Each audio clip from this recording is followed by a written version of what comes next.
Tips naman dyan, Lods. Lagi ko inaabangan lahat ng videos mo. Isa ko sa tagahanga mo pagdating sa business. Salamat sa pag-abang lagi sa mga videos. So, sige, bigyan kita ng tips kung magninegosyo ka ng bigasan business. Tatanungin natin yung isa nating customer. Taga saan po kayo, sir? Primera. Sir, may nahingi ng tips mga gusto magsimula ng bigasan business.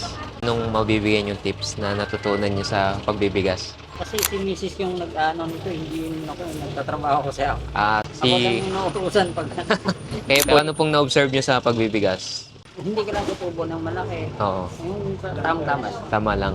Tuloy-tuloy ba siya? Kamusta yung bentahan?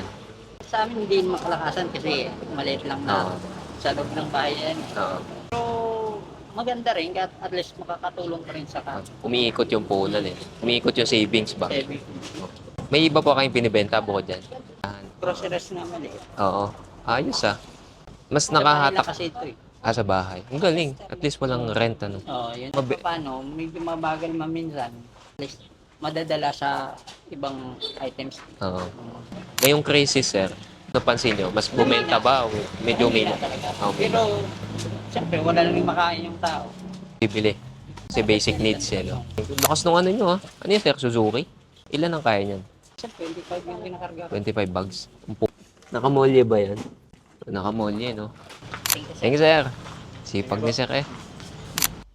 So, yun, Sir Chad. May natutunan tayo kay sir. Talagang kahit may crisis, umina naman. Pero talagang bumibenta kasi nga, basic needs ng mga tao. Tapos, sinimulan niya sa bahay. Tuloy-tuloy sila. So, may tindahan sila. Hindi lang bigas. Meron din silang sari-sari store.